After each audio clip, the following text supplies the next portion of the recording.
ယုံနိုင်စရာရှိပါမလားဒီရိုးရည်တဲ့ရွာသားလေးမှာမထင်မှထားတဲ့လူဝဲပါရမီပါလာခဲ့ပါတယ်သူဒီလိုလုပ်နိုင်မလို့ဘယ်သူမှမထင်ခဲ့ပါဘူးသူမိထွေးရဲ့ 60p မွေးနေရောက်ခါနေတော့သူအရန်ဖီအားများနေခဲ့တယ်ဘာလက်ဆောင်ပေးရမလဲသူမဆုံးဖြတ်နိုင်ခဲ့ဘူး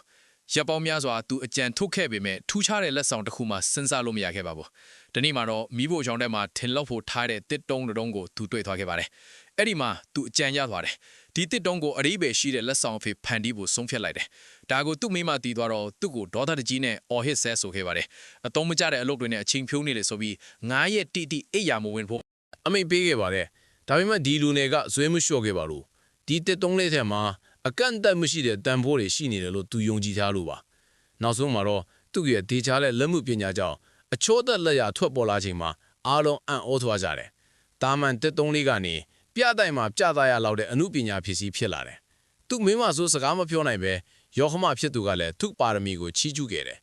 ပိုအံ့ဩစရာကောင်းတာကဒီလက်ရာကိုအွန်လိုင်းမှာရောင်းချလိုက်တဲ့အခါဒေါ်လာ8000နဲ့ချက်ချင်းဝယ်သွားကြပါတယ်ဒီသတင်းကိုကြားတော့မိမဖြစ်သူရဲ့ဆက်ဆံရေးကချက်ချင်းပြောင်းလဲသွားပြီးလက်ဖက်ရည်တွေငှဲ့ပေးနှိမ့်နေပေးခဲ့ပါတယ်အဲ့ဒီအချိန်ကစပြီးသူဟာချမ်းသာကြွယ်ဝလာပြီး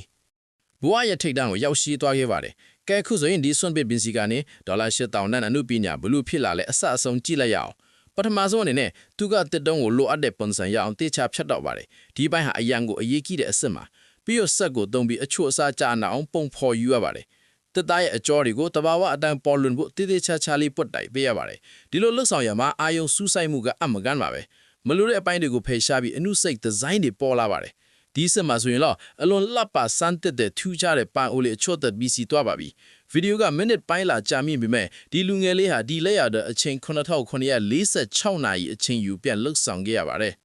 အသုံးပြုခဲ့ရပါတယ်ဒါကြောင့်လက်မှုဖိနှိုင်းခြင်းတွေကိုအားပေးကြပါအောင်တင်လို့အားပေးမှုက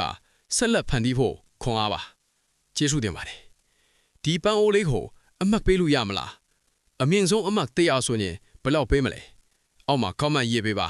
နောက်မှာပြန်တွေ့ကြမယ်